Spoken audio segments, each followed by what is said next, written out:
You are listening to High School 510, where sports is the plane, comedy is the pilot, and the sweet Jeeba is our jet fuel. Please sit back and enjoy the ride. All right, and then anything bad, Pedro? Anything bad? Just LeBron bringing his liquor out to the finals. Come on. Yeah, it was under the seat. I'm like, how did he get a bottle of alcohol in?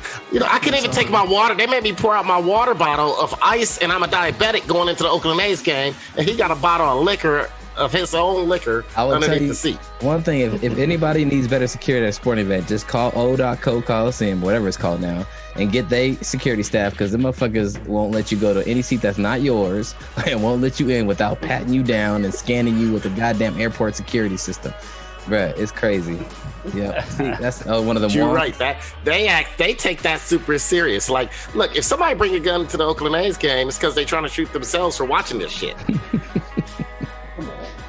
Hey man, I can't believe I watched all 9 innings. That shit was dull.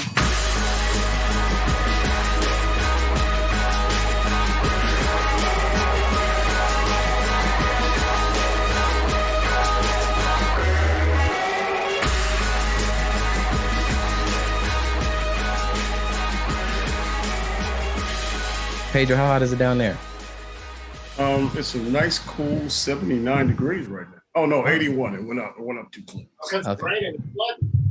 Oh, so that rain then cooled the temperature down there. Yeah, and also this week, I had my AC go out. There you go. You riding with the windows down? No, I'm talking about the AC in the house. Oh shit. Central AC, yeah. Oh, that's why you sitting there sweating in front of your pew. Yep. I was sweating like a Southern pastor. That just made love to the sister Marilyn's young 28-year-old daughter. Come on. You were sweating like Pendarvis Grayson. Hey man, I think somebody trying to set me up. You don't have to make enough money for someone to set up. Exactly. You're just a victim of a crime, dude. Yes, exactly. I'm being a victim of the crime. Hey, I think your friend trying to set me up, Joy. Yeah. I ain't for no games. You tell your friend I ain't on her Instagram liking all her pictures. That's a lie. Somebody took a screenshot with my name on it. You can't control other people's screenshots, Pedro. This is why I'm about to get off the internet, right here. You stop sending out them random dick pics, you'd be all right. Yeah, I do need to stop that. I'm not going to apologize for it because at my age, I realize apologies don't do anything. But I will say I need to stop. You're right. Yeah, Todd's got a game for us to play today, guys. The one we're playing it today because I had Sam queued up and ready to go the other day. Oh, that's all good. Fuck Sam. Juicy mouth, the bastard. Sam slander I'm not going to stand for. We slander that fool every day. I guess, man, we haven't recorded in a few weeks. We back. It's been 3 weeks since we last recorded, or at least 3 weeks. And, getting back into the swing of things. It's been a kind of crazy summer. What's up with y'all? I'm mad that you didn't get that. Who sung that R&B or hip hop song? Guess Who's Back? Guess Who's Back? Guess Who's Back? That's Mace. Yeah, that Mace. Yeah, it's the Mace song. Yeah, there's a lot of Guess Who's Back. Rakim had Guess Who's Back, and Mace had Welcome Back. Too Short probably had about 12 on back songs. Come on. So what's on the slate there for today, Jared? Olympics is in, so we'll get into some Olympics. NBA Finals finished, so we can give our takes on that. And then a couple other just random stories. I think that'll be interesting to chat about. But are y'all ready to start the show? Yeah. All right. Well, welcome, ladies and gentlemen. You are listening to the High Score 510 podcast. We're back. We've been gone a little while, but we're back. And don't think we forgot about you. We are here for your enjoyment, or just fill up on ignorance and precocious banter. Aside from that, catch us at High Score 510 on the Instagram, the YouTube, and the Twitter, or Hipster Horcrux on the Twitter. And also check out our Patreon at patreon.com/highscore510. Aside from that, we are here with... This is AG3, You guys know me, real name Aaron Grayson. Coming at you fast in an HPV spreading in Olympic Village. Splash! You feel good? I feel fucking hot. All right. And we are here with Everybody's friendly captain and friendly truck driver, Captain B-Funk, coming at you like them Olympic cardboard beds for regular sex. that seems like it's irregular, but I'll accept it. Tire marks, tire marks. Finish line with fire marks. When the relay starts to move on the train. Master, she know the pants got spit like a pastor. Raptor, bench, did like go like dash, faster, motorbike faster. He gotta get a bitch, pass to the rapture. White bitch go back and blow like a wind. Perhaps your rooftop in the wind. When I win, no, when I win, leg up like she ain't got hoes on call. Got hoes on call to come through, take a protocol. Just damage it, that's my protocol. There's many Australians on slow, no camera. I don't care you all. No killer rap, gotta give it to you raw. Bitch, 1 point, when the pass me the joint, gotta twist his speed. I'm spraying my joint. Straight crack back. Wall till the pop, who know to the race, city, no ticket, yeah, should he do it? I'm on, no diggle, from motherfucking neck. It's Iggy, not Jiggle.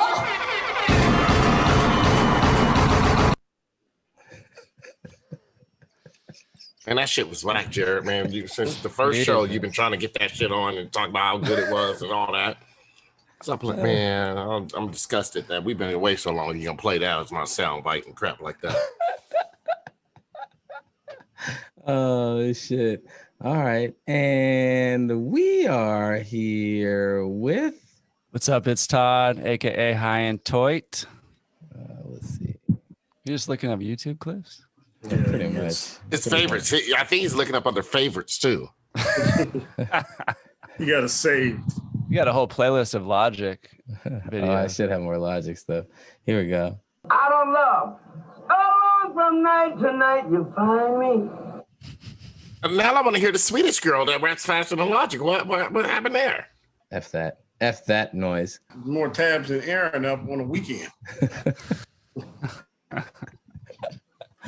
And my name is Jarrett, aka DJartt, with 2 T's for a double dose of that tink tink. The D is silent, so it's just Jartt.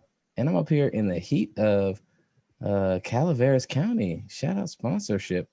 Meet me at Antioch Oakley Pier, and we'll talk.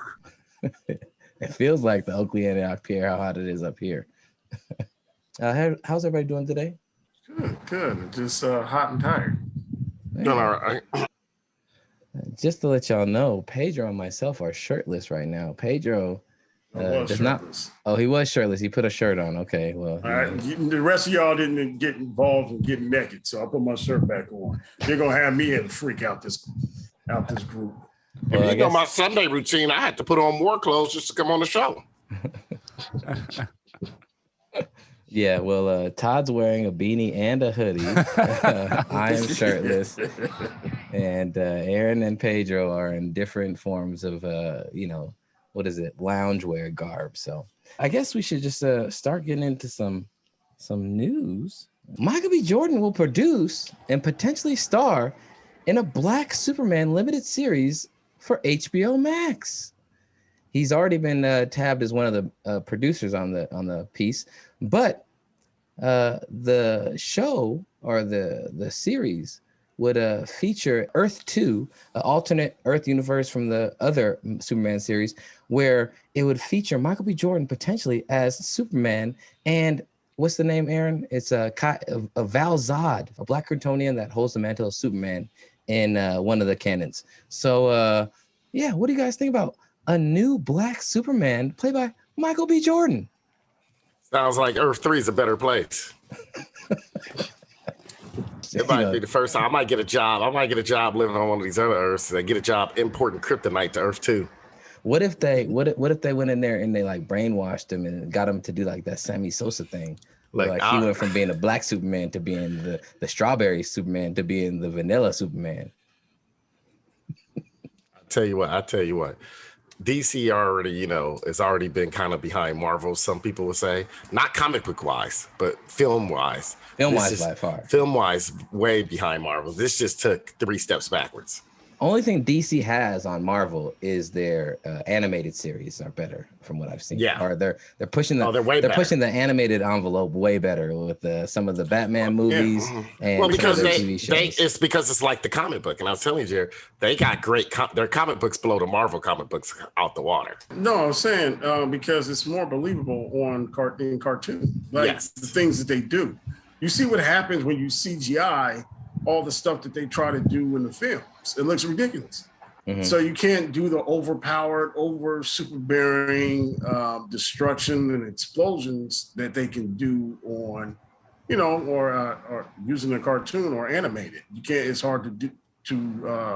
The CGI just makes it look like, oh, come on, man. But in a cartoon, you're thinking, okay, yeah, you're already there. You're already in a cartoon mindset. Maybe Michael B. Jordan should do a cartoon. That's what we need. They can get better facial expressions on the cartoons. Yeah, exactly. You can do the voiceover, and he can be like, "Yeah, I have to take that kryptonite off your hands." They say it's not the same project. Keep that kryptonite out of my hands. Damn. Don't you dare play that shit right now, Jared. That's enough. We talking about it. That's enough. We ain't gotta play. Nah. So this is it's the Outlier Society's limited series. Not the same Superman film reboot that's being done by the writer Ta-Nehisi Coates and producer J.J. Abrams. This is a different project, but did you guys know that there's also a Superman reboot by Ta-Nehisi Coates and J.J. Abrams coming out? I didn't know that. And I'm starting to. J.J. Abrams is, what do you call it? He's diluting his talent. If he's in too many universes, he needs to concentrate on one thing. Mm-hmm. Because I can see this being diluted or being a lot of the same things that Marvel is doing or Disney's doing, being mixed into what he's doing with Warner Brothers or any other studio. I think he just has his hands on too many things. I wish he would have just stayed to a few projects like Star Trek and because you actually notice this the acting algorithm or whatever the action's starting to be similar across the board. Yeah. With Star Wars and Star Trek, and I'm like, you got to separate those two. Star Trek is more of a like the soap opera based. It's more of a science show than anything. It wasn't about action. It wasn't about action. Yeah. And then he kind of brought too much action into Star Trek. It was kind of like overbearing. As in Star Wars, you can get away with that. It's action. Yeah, Star Wars is supposed to be action packed. Yeah. J.J. Abrams is probably just gonna, make some big ominous sounds and have some things blow up, and we're gonna probably be like, he's not gonna do the Michael Bay explosions though, right? No, he never go too far like that. He never went. Yeah, it's not that, but you're starting to see it across different films. Like, okay, J.J. Abrams, you can see a J.J. Abrams production, and you kind of want to hide that when you're making films. Yeah.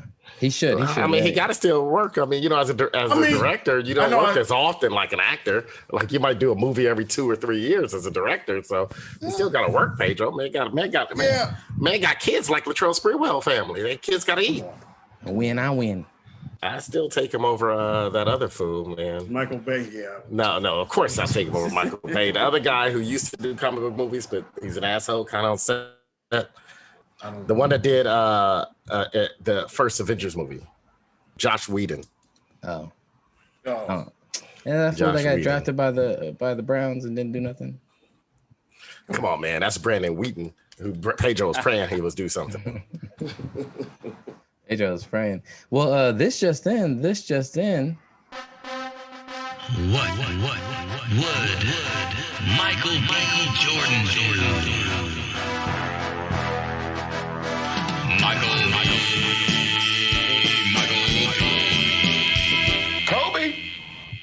Michael B. Jordan is at the Warner Brothers studio, and he is auditioning to play Kal-El, the Black Superman. What would Michael B. Jordan do? Pedro wrote the best line. I ain't got no good line to say. Pedro already said it. It's playing in reverse. Pedro already said it. I ain't got nothing to do. He said play it in reverse. That's the only thing I can say. Play it in reverse, Jared. Pedro already took the best line of what Michael B. Jordan would say. He's also going to be producing Static Shock. I don't know what character that is, but Static Shock. You remember the cartoon Static Shock? He had like dreadlocks and he was young and he would just run around and with the static arms. I think he had the skateboard. Yeah, he had the skateboard. Yeah. Was that DC? Static Shock was DC. Yeah, I guess. Mm-hmm. Uh-oh. What would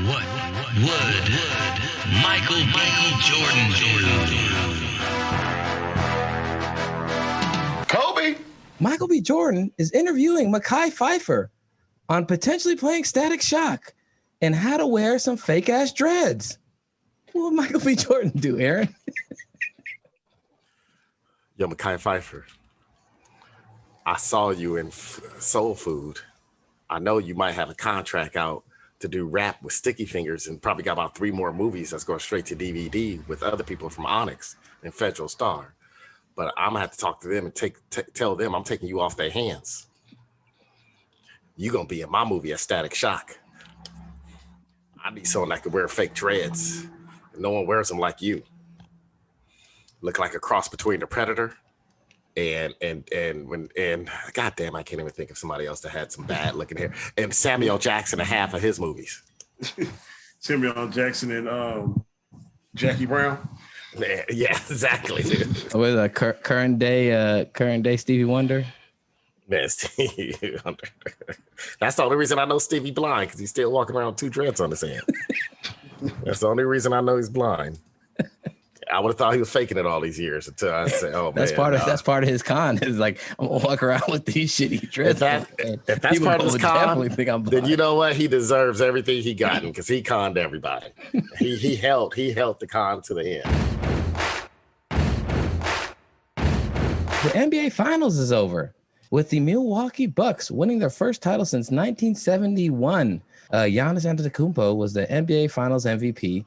And I guess my question to you all is, what did you learn from the finals, and what was one good thing and one bad thing you saw from it? It can be from a team, it can be from the finals and the way, it all culminated to, the coaching and the officiating or whatever. So, what's one thing you noticed from the finals that was good and bad, and what's your takeaway? Well, I say this. The good thing was I really got to enjoy the finals. That was it was more enjoyable to watch. I was happy to see 2 teams that, haven't been represented in a long time. And to see 2 people going for a finals, and especially but even though, the Suns added Chris Paul this year, it was still kind of 2 teams that were kind of built from the bottom up. It's always nice to see that because we don't get that a lot in the NBA. It was 2 teams that went away from what this NBA is supposed to be growing to, right? Mm-hmm. They didn't have like that whole 3-and-D and a bunch of shitty players on. I mean, they had a couple, but not like a bunch of these 3-and-D and these guys who are supposed to be the higher end 3-and-D guys and a bunch of guys. It wasn't a bunch of teams that shot threes constantly, right? You didn't see teams out there shooting 25 threes a game. Everybody played their position. Phoenix didn't have no big guys that shot threes, right? Mm-hmm. They didn't have no center that shot a 3. Giannis actually played like he should be playing and stopped listening to people who were thinking, oh man, Giannis, you're so versatile. You're so fast. You could dribble the ball. We want you bringing it down. We want you shooting the 3. No, he played like he should have been playing. And it was good basketball in that way. My bad takeaway would be the Devin Booker comparison to Kobe Bryant. You guys are at the age of where they make more photocopies and were you around when diddles was still in school, Jared and Todd? Diddles? Mm-hmm. When there used to be a diddle machine? Yeah. So the diddle machine came before the copy machine. Paige, you remember it was a way of making copies and it was like some kind of ink shit. It was pretty bad, right? Mm-hmm.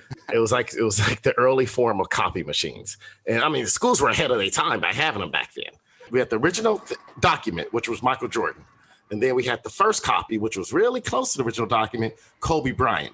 And then we made a photocopy off of that, and it's Devin Booker, which was a shitty version of that copy.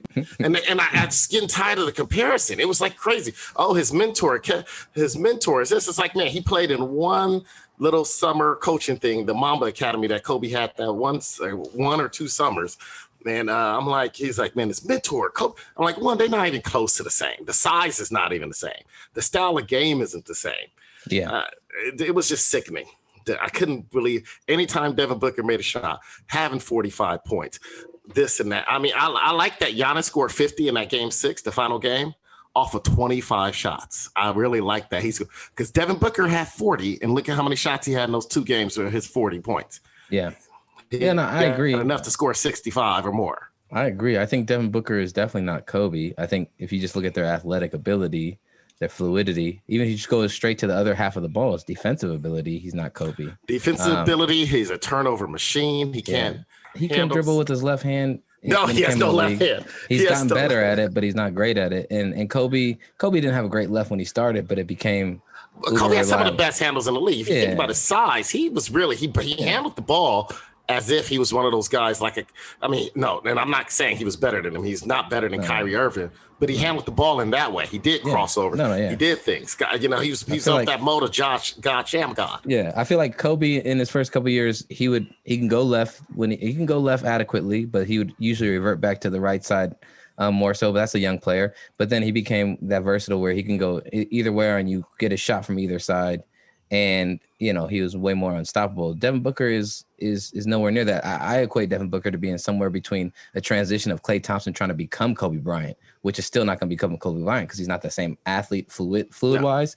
But, Devin Booker reminds me of Klay Thompson. He can't shoot the three. He reminds me of Klay Thompson as he's more of a rigid player. He has a smooth jumper, but he's not a great creator and ball handler, not nearly the same way that Kobe was. So, yeah, it was kind of funny to hear all that and people being my God, it was ridiculous. Jared, why do you keep comparing everybody to Klay Thompson?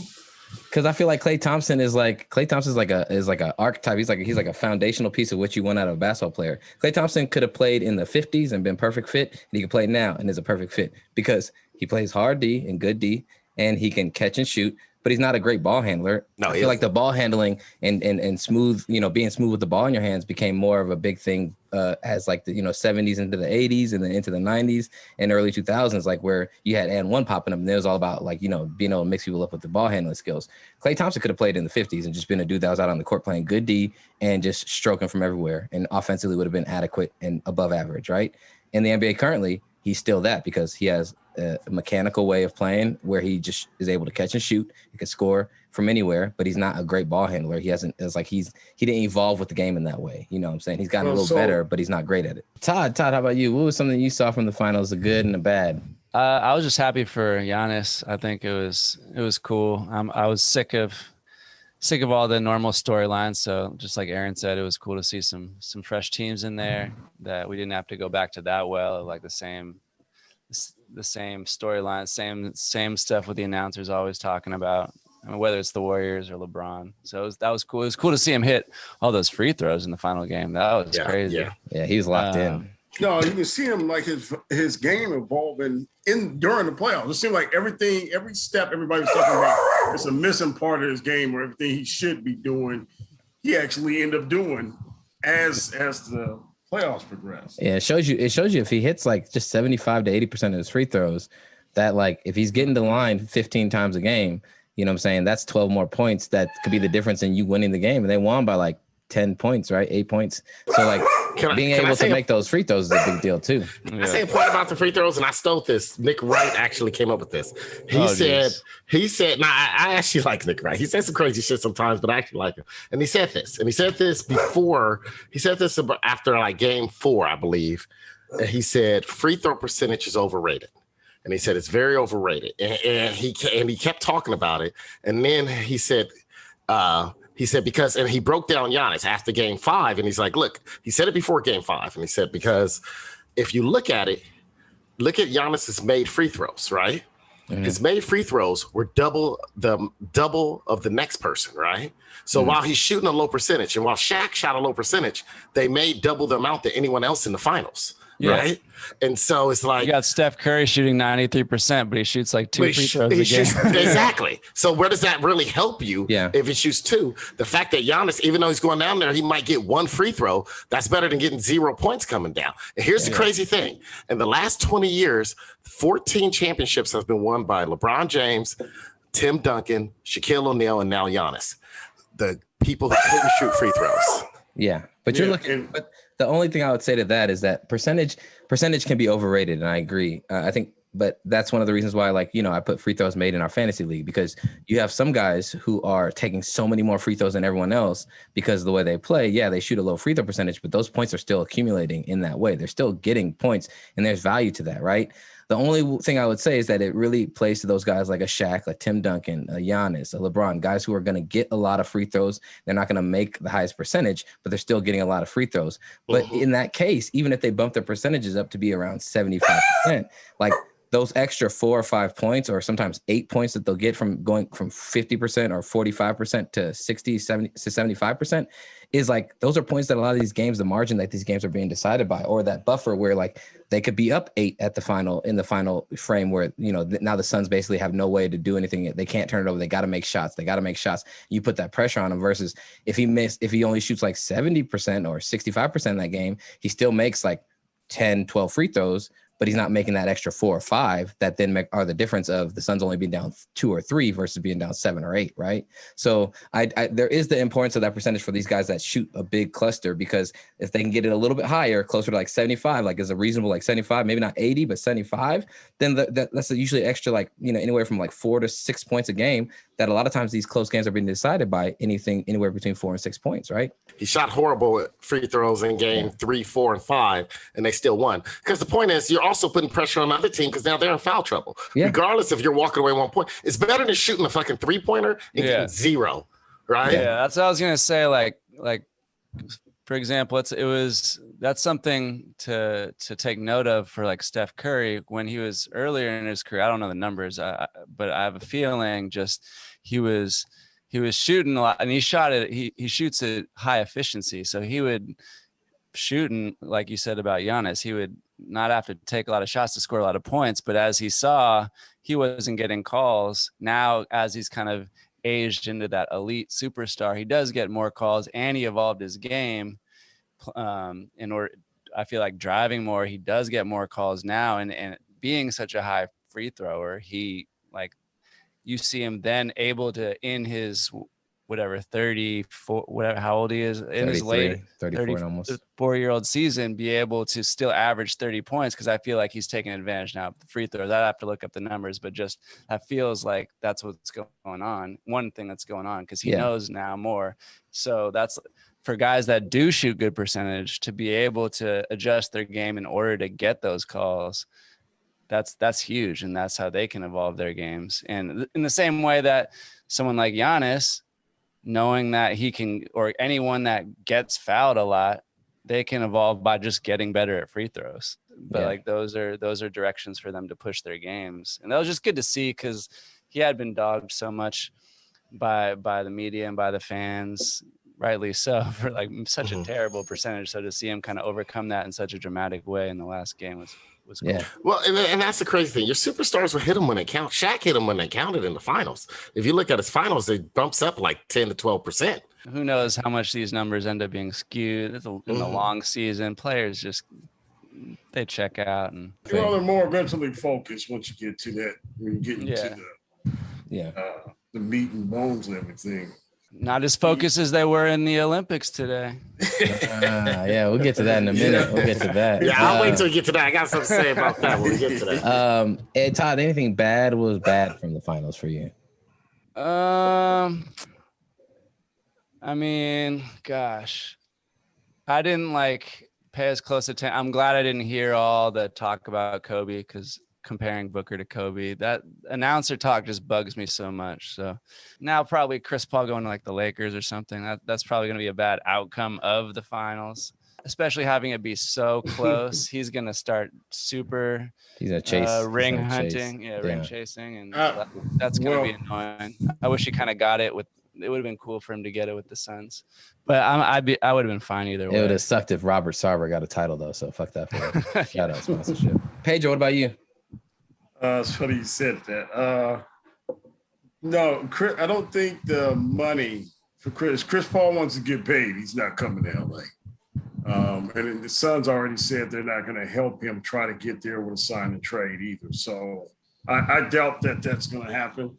Like Aaron said, you start seeing people playing their positions and playing a position at a high level. It was exciting to watch Giannis, the hard work he put in. You know, it's like he was adding little things into the game on his way up.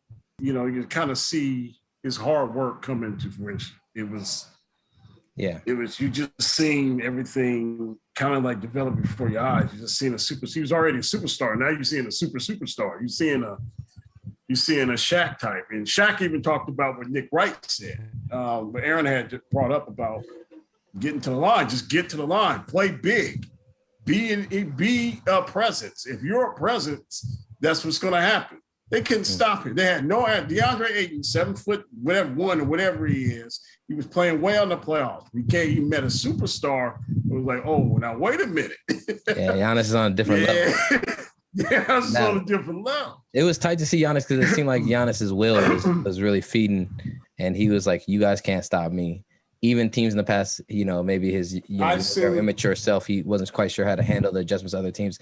And this time he's like, nah, I got this. I'm just going to, you know, impose my will defensively and offensively to be able to, you know what I'm saying, just be the game changer that nobody can account for. And even when they try and get sneaky and tricky, like, it's not really going to make much of a difference. And if it does one possession, I'm going to adjust, and the next possession is not going to be the same. Well, I guess my good was to see a new superstar crowned, a new superstar being created, like as though Giannis wasn't already a superstar, but it's like the next tier, next chapter of him able to write the rest of his legacy. Now he's cemented himself. He doesn't have to worry about, you know what I'm saying, always chasing. And now he's like, well, how good can I be amongst the other greats? And this opportunity for him now to go on and prove, is this now his league? Is it no longer LeBron's league? Is it not KD's league? Maybe LeBron's 38 years old, Jerry. I mean, I think LeBron. Yeah, he's like my age. He's like 37 now. But yeah, is it now his league? And is it, you know, now where does he match up against the other greats? Also, you know, I know Aaron always talks about seeing another city get a title, and so Milwaukee, 50 years, you know, in the making, finally gets a title. Not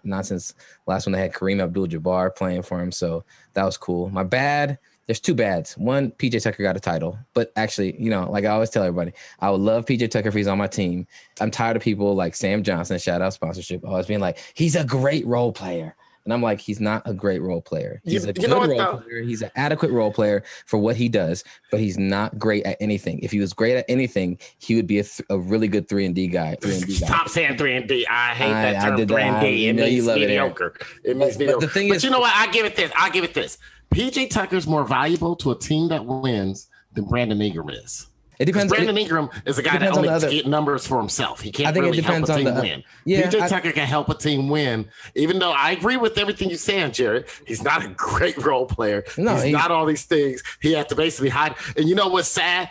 Monty Williams, you know what? I'm going to put this down as a bad. Monty Williams, he was horrible at making adjustments. We named him Coach of the Year. Everyone gave him all these props after his speech last year at the end of the year in the bubble, all of this and everything he did. He was bad at making adjustments. He didn't switch Chris Paul to guard PJ Tucker into game 6. It's like, how did you not notice? They're starting PJ Tucker. Put your player that you need the most.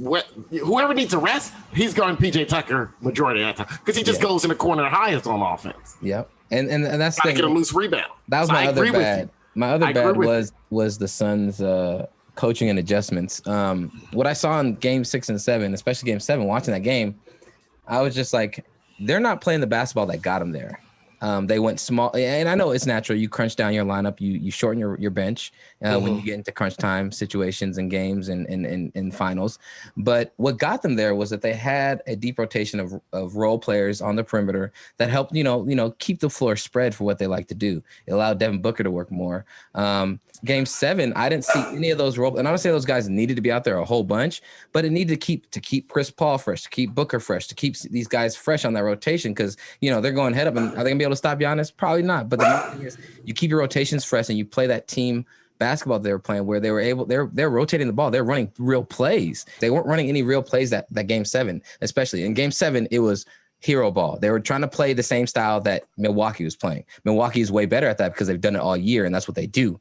You're not better at this. What got you here was you're spreading the court and playing good fundamental basketball, moving the ball around, having your role players be a threat, having the various role players you have, finding them in good spots on the plays that you were running and the sets you were running that allowed them to be in their spots and then make the defense have to pick their poison. Are you going to let the open 3 from the corner? Are you going to let the guy from, from the elbow extended? Are you going to allow them to throw the alley-oop off the screen and roll?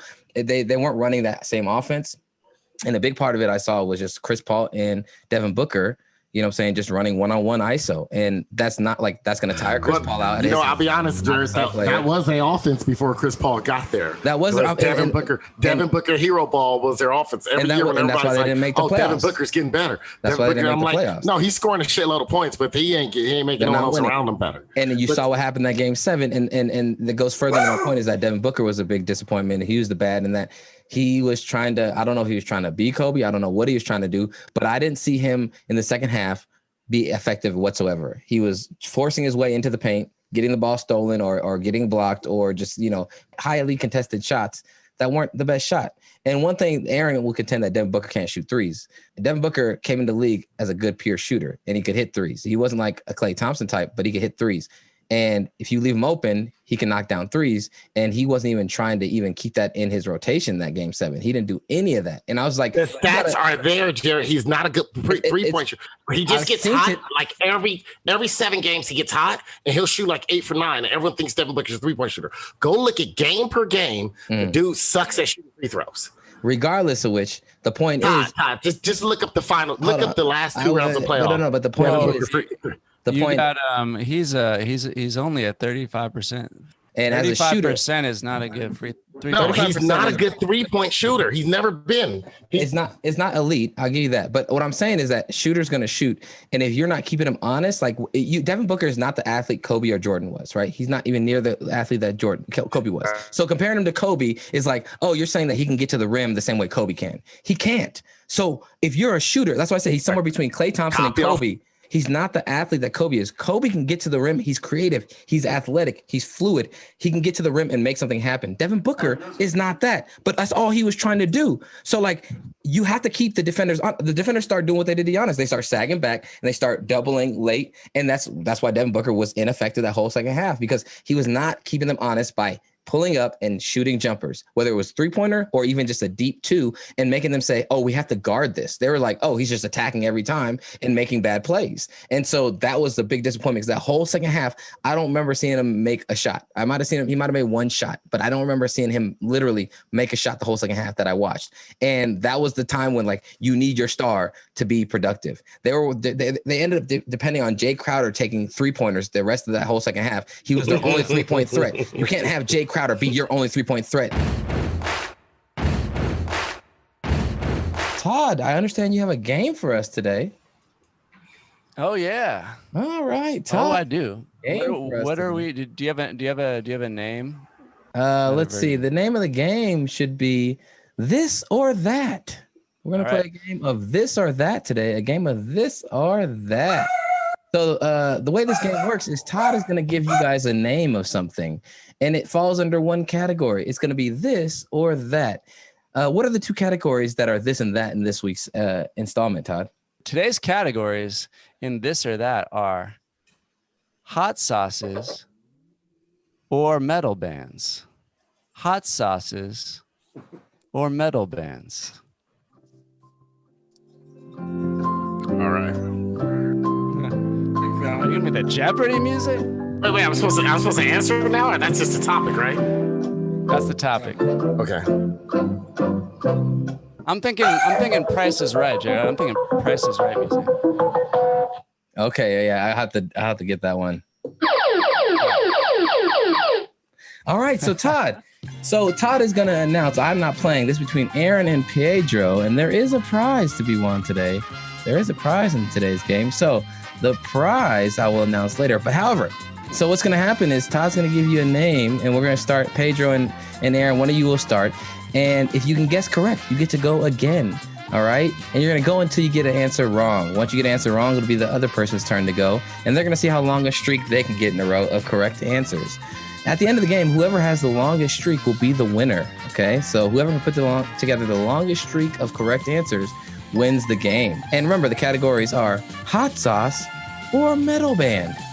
So, Pedro, Aaron, you guys want to say a number? I'm thinking of a number between 1 and 10 in my head, and you guys can guess. 11. 7. It was 7, so that means that Pedro is going to go first. Pedro, you are starting us off. Hot sauce or metal band? Todd, you want to take it away? All right, Pedro. Is this a hot sauce or a metal band? Sacrifice. Middle band. Oh, it is a hot sauce. Okay, all right, Aaron, it's on to you now. Aaron. Yeah. All right, Aaron. Fart God. Metal band. That is correct. They are actually a death metal band from Sweden. Fart God. Oh. All right. Atomic Venomizer. Oh, that's a hot sauce. Oh. Oh, man. They are a thrash metal band from Japan. Oh, all right. I mean, ain't the name Atomic? Wow. That's fucked up. I guess that's what makes them a metal band. That's fucked up. They're from Hiroshima. All right, streak of one. Aaron's got a streak of one. That is the high so far. All right. I'm not playing around. These are some tough ones. All right. Pedro. Anal angst. Anal angst. That's a hot sauce. That is correct. That is correct, you got it. Let's see if we can build upon that. Colon rupture. That's a hot sauce. Oh, they are a death metal grindcore band from the U.S. Rupture. Still one. The streak is at one. All right, back to Aaron. All right. I was putting this together, and this is gonna be tough. Yeah, this is a tough one, man. Yeah, it is tough. It's a good one. That's a good one. All right, we're back to Aaron. Aaron. Mm-hmm. Camel toe. Oh, that could go either way. I'm gonna go with the hot sauce. That is correct. It's a chipotle mango hot sauce. That sounds like it's disgusting too. Chipotle mango for camel toe? Yeah, I don't know how they got camel toe. Maybe because it's a C and an M. That makes no sense. Yeah. All right, so Aaron. I didn't even know camels in Mexico. All right, Aaron. Sticking to that theme, well, I don't know. Liquid nut sauce. No. Sorry, excuse me. Correction. Rancid nut sauce. Oh, that changes things. Liquid could have been a band. I'm going to go with band. Correct. Rancid nut sauce. Rancid nut sauce is a band. They're a brutal death metal band from the U.S. Okay. Brutal. All right, 2 in a row. Aaron's on a streak of 2. I got to get up to 3. Biker bitch. Oh, that's most certainly a hot sauce. Correct. Yeah. See, I got an advantage over Pedro because I went to a school in the white area when I bust out to the valley. So I was around people that listen to metal music. So you hear some of the crazy names. All right, streak of 3. Aaron's on a three correct answer streak right now. Hot and horny. Hot and horny. That's hard. That's a difficult one. I'm gonna take a guess. I'm gonna take a stab at this and go with band. Oh, it is a hot sauce. That one's hard. That one could have been either way. All right, so Aaron's at a streak of 3. Real quick, is biker bitch a hot sauce that's from the Bay Area? I do not believe so. It just sounds like one of them hot sauces. It's from like a very liberal area that was like created by someone who founded a women's roller hockey team. Oh, let me make a note of that, and I will get back. And also lives with her partner and 3 dogs. In the hate. All right, Pedro, here we go. Sir Fart a Lot. I'm going to say that is a band. Oh, it is a hot sauce. Damn it. Gotta hang out with more white people. Shit. All right. We're going back to Aaron. It bounces back to Aaron. Let's see if he can improve on 3. Aaron, ass to mouth. Oh boy. Ass to mouth.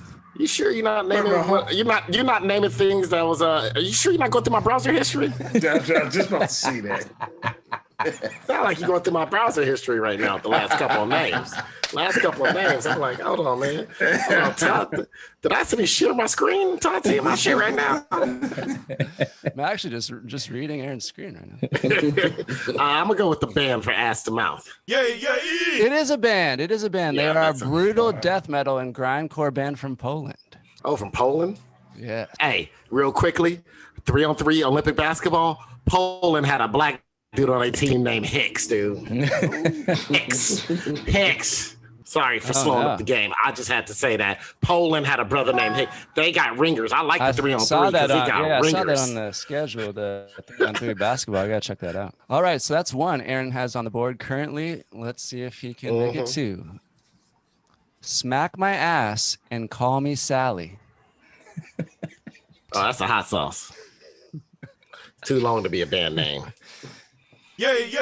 That is correct. First thing correct. Band, you can't have too long ago. So names. 2 for Aaron. All right, let's see if you can get past 3 this time. Let's see if we can get back to 3 and then pass it. All right. Scorned woman.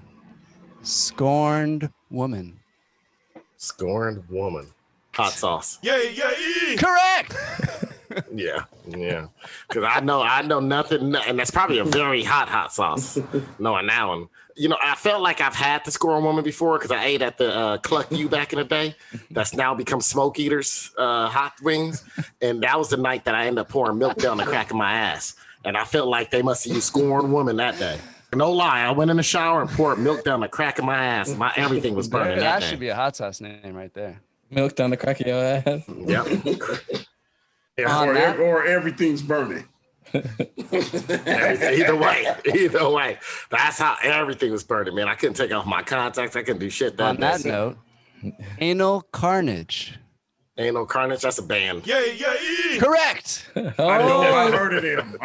Oh, you heard of them, Pedro? Yeah, I knew that was a band. They're a death metal / grindcore band from Chile. Yeah. Oh, wow. All right, Aaron, you're up to 4 now.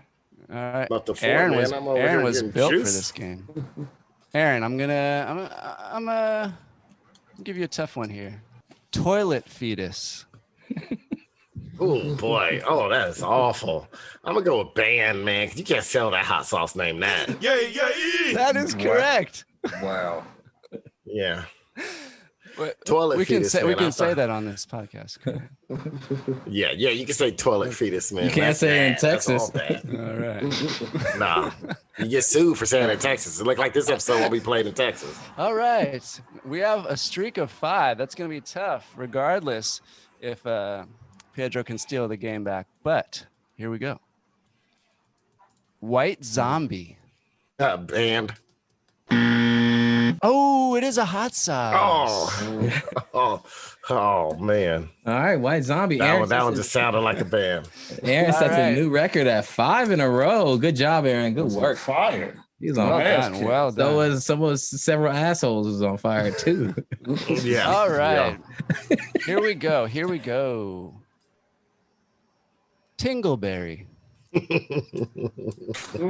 Man. That's a band. Oh, it is a hot sauce. I was saying, hey, no, that's gotta be a hot sauce. No band's gonna get respect naming themselves Tingleberry. I was thinking the opposite. I was thinking, okay. Back to Aaron. Blumpkin spiced latte. Blumpkin spiced latte. That's Jarrett's band. That's gotta be a band. Yeah. Correct. It is a gore grind band from Canada. Is there a special name for Blumpkin in Canada if you're getting a Blumpkin while also eating poutine on the toilet? Yeah, that's exactly what I was thinking. Jared also sitting there eating poutine. 4-2 in a row. Choke your chicken. Wow, that's a tough one. I think I'm gonna get this wrong. I'm gonna go with band. Oh, it is a hot sauce. I thought it was a hot sauce. I thought that might be a hot sauce. All right, so 5 is still the high score. Back to Pedro. Here we go. Pittsburgh sucks. Shit, that's a tough one. Sucks. I'm thinking hot sauce because Buffalo Wild Wings is next door, and you go to Pittsburgh, to see what their hot wings taste like. And I kind of think, man, this sucks. So yeah. And he is correct. It is a hot sauce. Pedro. See how I was thinking? I'd be thinking. I know I'd be thinking. That is one. Let's see if we can get two. Mustard gas. Ooh. Oh, that's a good one. Mustard That's gas. a good one. Mustard gas. Let's go with band chick for 300. It is a hot sauce. Oh, damn it. Presumably mustard based. Yeah, that one could have went anyway. Could have gone either way, as would a lot of these. Hence, this or that. All right, Aaron. Yep. Acid bomb. Ooh, I'm gonna go with the acid bomb. Oh, see, that could go several ways because the acid in your stomach lining. I'm gonna go with hot sauce. It is a band. See, I thought it might be a band because I was thinking about the Atomic and the Japan. Are they from Japan too? Acid bomb. No, they are a groove and death metal band from the U.S. Oh, Groove and death metal. Here we go, Pedro. All right. Goat Rider. ooh, Pedro, that's a tough one. I'm going to say band chick. Ooh, it is a hot sauce. Man, I'm getting my ass kicked. That's also a band. Man, I tell you this, I need some of these. I need these WNBA players to watch this volleyball, Olympic volleyball I'm watching to see what happened when you lower the net, how these girls look athletic and flying all over the place. All right, Aaron. Bubba's Butt Blaster. Bubba's Butt Blaster, hot sauce. Correct. Bubba's Butt Blaster is a hot sauce. Big Johnson. Big Johnson. Big Johnson. Bam. Hot sauce. Damn it, that one could have went anyway. All right, here we go. Weapons of Ass Destruction. That's Jewel Jordan's film. He had a whole series of that. It's called Weapons of Ass Destruction. I believe that Alexis Texas was on like the cover of number 6 or something. I'm going to go hot sauce. It is a hot sauce. Correct. It is also a special video. Is it by John Staliano? That was Evil Angel. Evil Angel came out with the Weapons of Ass Destruction. Jesus. Full Love had that tape, Pedro. He had that tape. I believe Shout it out was to like Bob Fully red. Love sponsorship. I believe it was like red or something. The VHS. It was that tape. red tape Aaron got left with the VCR. No, that was the women's basketball VCR. I think that was Butt Row Outcast. It was Evil Angel though. It was still Evil Angel. All right, next for 2. I don't think Pedro's got 2 yet. So for 2, This is it, Pedro. Flaming Flatulence. I'm going to go hot sauce. Correct. Hot sauce. Pedro got 2. He's on his roll. We got a streak. Now. Watch him just rip out 10 in a row. Necro Cannibal Ass Grinder. That's also a hot sauce. Oh, it is a metal band. Oh, because the name was too long. I had me thinking it's Anything with Necro gotta be metal band, bro. They are a gore grind band from the U.S. Oh shit! Gore grind. All right, I think we gotta give Pedro one more chance to see if he can beat Aaron's. So restart him at 0, and if he can't beat him on this round, then it's gonna Aaron will be the winner. Okay. All right, Pedro, it's going back to you. You're back at 0 now, so you gotta see if you can build off this. Here we go. Sperm, blood, shit. Come on, man. If you can't get this one, Pedro, I'm done. At 2. Oh, golly. They're still at Whole Foods.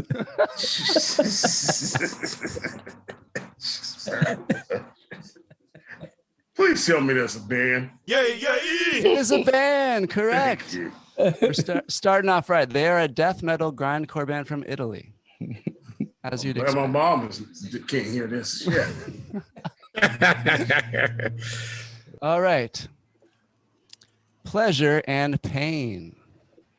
That sounds like a band. It is a hot sauce. It is a hot sauce. I'm sorry. So that means Aaron's our winner. Aaron, here's the prize, man. I don't know if I'm still waiting for my white dog. Did I wear a white dog? compliments. Shout out to the highest tower, our friend Marcus, who bestowed upon me. We'll see who can fit it, but a dry fit. I hope it's his size. I hope he got it his size. A dry fit. Oh, that's tight in Nigeria basketball. Wow, now I'm pissed. What size Now is I'm it? What pissed. size is it, Jared? It's No, an wait a minute. XL. We got to play again. I'm pissed. Brother, I got it. Okay, I brother got some working out to do, but yeah, I'm gonna fit that. I'm gonna fit it in front of Pedro, even if I can't fit it. No, I need that right now. I got that. I'm on a roll. I want that and white dog. White dog. Wait a minute. I'm going to have to go rob Aaron. This is bullshit.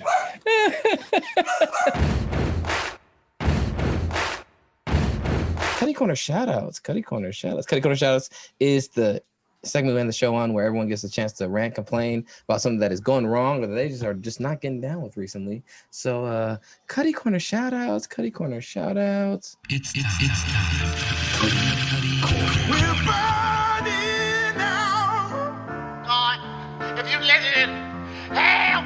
So cold and bleeding now. I'm in with it, man. Gonna let you down. He had sex with my mama. We're broken people now. I just said I need a backyard. Cutty Corner shoutouts. Aaron, do you have a Cutty Corner shoutout? My Cutty Corner shout out goes to the USA men's basketball team. And just to show you that right now they're trying to get by on being NBA players. The Olympic game is a global game of basketball. It's not playing like the NBA. The NBA caters to your superstars. This hasn't. If you even watch the game that they played against Nigeria and how much flopping and argument they were, every little bump, they were like asking where the foul, they were throwing off their shot. Then I watched the game against France. I woke up this morning and watched that game against France that they lost. And it's just like, dude, you know what? Damian Lillard, for all his great ability to score, to hit a timely shot, to a big game player, he likes the more game-winning buckets in a game. The global game of basketball is a real game of basketball that takes a team aspect. The one thing that the Dream Team did was they showed those guys were the most unselfish players you ever saw. Magic, Bird, except for Jordan, right? But I don't think if you notice, Jordan scoring that, he didn't lead the team in scoring. And it was Charles Barkley. And I think he wasn't even at 15 a game. That's the thing. The U.S. game is not predicated around some guy scoring almost or getting 30 or almost 30 points. The global game of Olympic basketball is a team game. Your leading scorer might have 15. That's why Manu Ginobili did so well for years in FIBA and Olympics. And that's why some of these other teams did well, right? It's not the NBA game. It's not an ISO ball. It's nothing like that. Damian Lillard lacked the ability. When the USA took the lead, it was because of Drew Holiday, which you believe. Drew Holiday came in, balled out, played D, because those fools weren't playing D. They let Evan Fournier roll them up, right? And then all of a sudden, Drew Holiday comes in, he's playing D, he does game. They take the lead in the fourth with like 6 minutes left. Drew Holiday goes to the bench because, he was tired. He also just flew in, but unlike Nigeria, he knew, let me fly west, right? Like, shit, I'm close to Japan going this way and another way. He had the resources to be able to do it. But you could tell he tired out. So they took him out with 6 minutes left and no one else could keep that lead. They couldn't keep it. They couldn't hold it. Damian Lillard does not have, I like Damian Lillard. I like his game, but his game is very made for the NBA. This is showing that he has no floor general in him whatsoever. For Warrior fans that want him there, I don't know if he's going to work. He wouldn't work there because he has no floor general. Kevin Durant was in foul trouble. That's another thing. I don't think they're used to playing with that. They only have 5 fouls. So 4, they're sitting the whole quarter. They sit in the third if they have 4 fouls. Kevin Durant comes in the game and Damian Lillard doesn't know how to get him the ball to keep him like active, involved. He doesn't know how to give anyone the ball to keep him active, engaged, right? They just really lack that. And they have a good leader in Popovich, but it's not the same game. And you need more team dynamic players. You need to put teams. After the whole fiasco with Allen Iverson and the Olympics, was that the Olympics in Greece? Yeah, Allen Iverson, all them. Yeah, they went out there and got destroyed, and they were just a bunch of selfish one-on-one guys, and they got destroyed, didn't medal. Jerry Michelangelo, big thing was, I'm going to put together a team, because he saw the other teams, Spain, Croatia, and these other teams, Lithuania at the time, they were teams. They didn't have NBA stars. They might have one NBA player. Argentina. He saw that they were teams, and that, you know what, we got to scrap together a team. Now the Olympic Committee this year was a little different, but they didn't even do that. That was 2004. Okay, yeah, that was a mess. They didn't do that. They didn't scrap together a team. They tried to make it back up when fools like Kevin Love dropped out and fools got COVID. Bradley Beal got COVID. People are like, man, if we had Bradley Beal there, no, we'd still be losing. U.S. would still be losing with Bradley Beal there because he doesn't know how to get other people involved. They tried to make up by bringing in Johnson from San Antonio. Keldon Johnson and JaVale McGee. But JaVale McGee not even getting time. I mean, craft a team from the beginning as a team. They look bad today. And like I said, they're the favorites to win the gold medal, and it ain't gonna be easy, and I wouldn't be surprised if they don't win it. Pietro, do you have a Cutty Corner shout out? I can't remember what it was about, but let's keep it Olympic based. I'm gonna go give my Cutty Corner a shout out just to the Olympics in general. I think, and not really planning anything. I think, if I'm not mistaken, isn't Tokyo kind of against the Olympics? Yeah. Yeah. Okay. So you got a COVID outbreak or whatever's going on. You don't take charge of it. You don't try to do I guess it'll be really expensive to try to, I guess, try to prepare and switch up or change the times and dates. But that's your what a continent country. That's your country. So you have to be in charge of what you want to allow. And them complaining about it and then still allowing it as we're watching it right now live with nobody there. That's the part of the Olympics is to bring everybody together. And this doesn't feel like it's bringing that many people together. So I'm kind of disappointed in Tokyo not taking charge and are standing behind their morals. They even had sponsors like Toyota pull out of the Olympics because, hey, this is out of control. We got guys set. Then on top of that, Tokyo being godly-like in putting cardboard beds so these people can't make sweet love with each other and spread diseases is also not Olympic-like. And so you're not getting the full effect of the Olympics because I went to the Olympics. I hooked up in 1984. I met this fine Swedish woman that kind of blew my mind. And I still think about it to this day with her long blonde hair. And that's why I got introduced to international lovemaking. So I give my Cutty Corner shout out to the Olympic Games in general, not being prepared, not having a set plan. Right, but Pedro, I hear they can have sex in those beds, and Japan said they made the beds because the whole thing was about being sustainable, and they wanted to make it out so it could be recycled. You can't make love to a big 220-pound woman in those You tell beds. me what 220-pound women other than the weightlifters are out there in Japan. That's who you want to make love to because it's more, you get more action. They can pick you up. There's some guys that you trying to tell me there's guys that don't weigh 225. Man, the guy on the men's basketball team weigh more than that.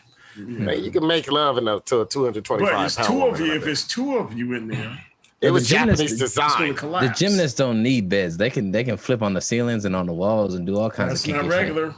It was regular. Todd, do you have a Cutty Corner shout out? Well, I had one about pistachios, but that's a good one, I think. Given that we're doing the Olympic theme, I could save that one for later. Yeah, I guess my Cutty Corner shout out would be the gymnastics announcers that I don't know if you guys watch any gymnastics in the Olympics or just any gymnastics at all, but whenever my wife's a former gymnast, and so we watch a lot of gymnastics, and it's listening to them call the gymnastics meets when Simone Biles is there. Now, this is not at all an attack on Simone Biles, who's probably by far the most dominant Olympic athlete of all time. Not even Michael Phelps, not even close. You know how I agree. Oh, we agree with that. Yeah, that's right. Yeah, I agree. Swimming should not be an Olympic sport. Agree. Or if so, give it one medal. Exactly. They all should be fighting for one medal. Too many events. So yeah, not to discredit, nothing to do with Simone Biles, but the way they talk about Simone Biles. There's one. I alluded to the fact that I hate the commentary in general and just announcers talk in general, but all they talk about is the one storyline about how she's so great and how she's such a better athlete than everyone. And that's all they talk about. They're not analyzing the sport. They're not analyzing what's going on. Yeah. They're not talking about any of the other people. We watched the whole Olympic trials, and there was other U.S. gymnasts doing amazing, and everything was in reference to Simone Biles. Well, yeah, you're right. Because I did watch the trials. You're right. When you say doing amazing, you're not talking about the ladies from UCLA. They ain't doing nothing but the hip hop dancing, are you? No, but we did watch that too. I watched all that too. I watched all the Pac-10 this year. I'm with you though, Todd. Yep, you're right. I watched the trials. That's exactly what happened. And I forgot who it was, but there was like another gymnast that was having all perfect scores and made the team and all that. But it was like, oh, it was the Hmong girl, right? She's no Simone Biles, but and Simone Biles actually kind of struggled in the trials, but she's going to make it, like, all her scores were still higher, and she was winning the whole event because the difficulty level that she was doing is like, she would have had to like crash into the vault completely to like not get a good score because she's just like doing harder difficulty. But it's kind of the same old, I think, in general too, with just sports announcers. I don't know what it is. Aaron, Pedro, you might have a reason why you think this is the case, but there's so much hyperbole. They stick with like the most basic, kind of like the non-sports fan storylines, and then they just hammer it into the ground, and it doesn't make it enjoyable. I'm watching these obscure sports. I want to know about like why. Yes. I'm not sitting watching. Well, I guess I am kind of watching gymnastics a lot these days, but I'm not generally watching these things. I don't know what makes this better than that. I don't know all the intricacies of all these different sports. Talk to me about it. Talk about all these other people and their stories. The Olympics used to be where you learned those things. Yeah, where you learned those sports, where you learned more about fencing. That's how I got into gymnastics and women's volleyball. I got into volleyball watching women's basketball, volleyball, and Olympics. So you're right. Yep, and all we get to hear about is how she's the GOAT and her rhinestone goat necklace and guitar. And gave her the emoji. They made her the emoji. Yeah, and I think the money's behind her. The Olympic money's behind her. So they just, if it wasn't for her, she paved the way, like you said. She's an amazing athlete. But what happened now, all the big money is behind her, so you got to talk her up. Well, the Magnificent Seven paved the way.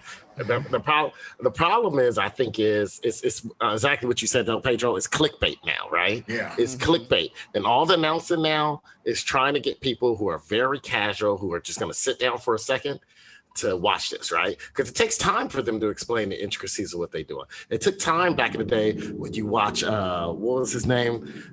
Scott, whatever, when Scott Hamilton, and when he was commentating for ice skating, the triple sow cow, and he's breaking down what's the difference between a triple axel and a triple sow cow is how your feet, how you plant your feet, your toe loop, things like that. And it takes time. And you want to take that time to the people who you can be casual, but you're here to in tune to this whole game. And so, I think it's clickbait, Todd. Yeah, and maybe it's like celebrity culture too has kind of gotten so out of control. But and honestly, I feel bad for Simone Biles because if I were her, I wouldn't want these people to just like, they're straight up they're speechless before she even does anything. They're just like, they've run out of descriptor words to talk about how amazing. I know of no other superlatives. It's like, instead of talking about how amazing she is, let's talk about like what she's like, break down how she's doing today, because she doesn't seem to be doing very well. They're doing the backhanded way of tearing her down. They're complimenting her so much to where she loses any incentive to even have to show how great she is. They're putting so much pressure on. They're putting pressure on her. It's ridiculous. Yeah, she has to do something she shouldn't have done all them goddamn commercials either. She turned into Charlie Sheen, and she got to get her money. She got to get her money. It's money. It's money. Yeah, the money is there. That's why This is what's going on. It's like it was hit the clickbait. It's the advertisement. Yeah. Everything's behind her now. It's you know. When you got a credit card commercial, you know you made it. My Cutty Corner shout out goes out to China for officially taking the large panda, off their endangered species list. They said after years of conservation practices and efforts, they have over 1,800 that are still in captivity, but soon to be released, ideally, that are, gonna, take it from being an endangered species. And they're gonna also continue to preserve their environment and their ecosystem. My thing is, pandas don't like to fuck. They don't even like to have regular sex, Pedro. So the panda's gonna end up back on that list by their own volition before we even know it. This is not a humans need to save something they destroyed type thing. This is God or nature being like, yeah, we just testing this motherfucker out for a while. And, they're coded to want to have some sex, sometimes regular, usually irregularly though. And they just don't fuck enough to stay alive. They also don't eat enough to get a good diet. They give out some eat milk. Enough. They don't eat the right nutritious. Shit. Exactly. They eat some of the most. They eat the stuff that grow. They basically eat like reinforced weeds. They eat bamboo, which grows like no other, but has very little nutritional value, so that they can't have large litters of bears because they don't get enough nutrients in their breast milk to feed more than one baby at a time. If that one baby can get enough nutrients from the breast milk, so they should have died off. Darwinism. They gonna die off. They're gonna be back on the endangered species list no matter what we do. So let's not act like this is a great triumph. It's like, yeah, man, we keeping this brain dead person alive on life support for even longer. They're gonna sit here and they might wake up on their own in 20 years. No, they ain't Steven Seagal in that one movie where Take That to the Bank and he had the VCR hitting in the wall. They ain't that dude, okay? He ain't breaking arms in liquor stores. That is not a panda. Pandas can't do that, okay? Pandas don't come back for vengeance. Pandas just eat, don't fuck, sleep, and then repeat. They're going to be back on that endangered list very soon. And so my Cutty Corner shout out goes to anybody who think they saved the pandas. Y'all are just delaying the inevitable. So you're saying that pandas are like the Jared of this podcast, or Jared is like the panda of this podcast? Yep. Yeah, exactly. Only reason you keep pandas around is just because it's like it's actually easier for them to eat the bamboo than for you to try to dig it up. Your boy Mike Singletary was actually was coaching a youth league full of pandas when he came out and said, "I want winners. Cannot play with them. Cannot win with them. Cannot coach with them. Can't do it." God said, pandas, I want people that want to win. Panda said it. I tap out. Pandas are, think about this. Panda's the only bear that you can run into in the wild and not be scared of. Yeah. Think about that. Any other bear, I'll be shitting. You got bear mace. You got all kind of shit for it. Panda, you just be like, man, oh shit, man. Like, you don't worry about that, but you know it's not gonna chase you. I seen a male panda run up on me and I was like, whatever. Your mother's dick is bigger than yours. Come on. I don't understand. Can't they just crossbreed them with the black bears? They too lazy. The black bear don't want to have boring sex. It ain't like you, Pedro. The black bear like me. The black bear like me. Exactly. The black bear like me, man. It ain't. Yeah, pandas just like you said, the Mia Khalifa of sex. To get there and just be like, God damn it, man. We gonna die off because I ain't fucking that thing again. What about koalas? Or they're marsupials? Yeah, they're marsupials, but they like to get down. They like to have sex. The only way you can get the pandas to be able to keep themselves off that the extinction list is you got to crossbreed them with some Jamaicans. And crossbreed them with Jamaicans and Nigerians, because Nigerians doing some fucking out there. Their population growing. You know what? Pedro trying to go to Olympic Village. I'm trying to go to Nigeria. They're gonna be like, hey man, the Olympics in Tokyo. Why your flight going to Nigeria? I plan on doing some fucking. I got some fucking to do tonight. You see they birth rate? Like almost, it's like 6 kids to every woman, not married woman. Maybe that's why they delayed the basketball team. So That's why.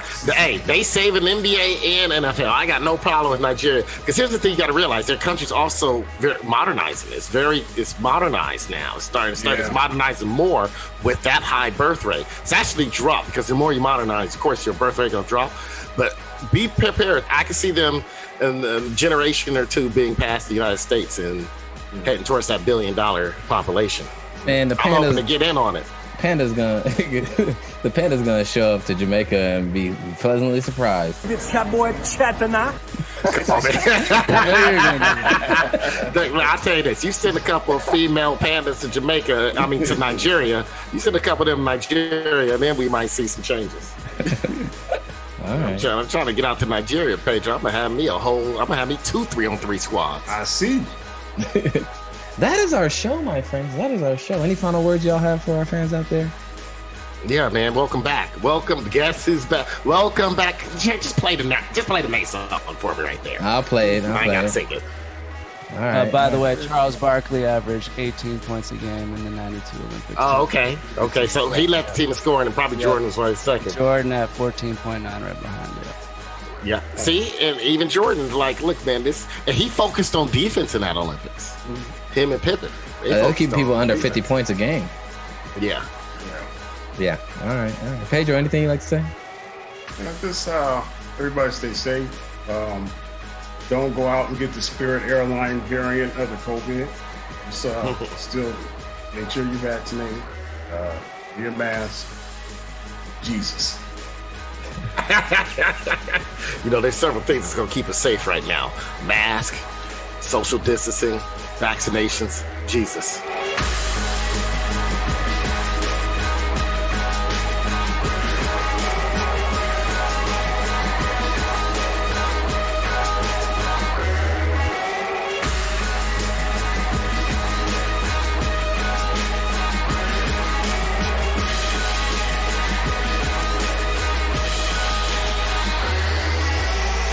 Jarrett.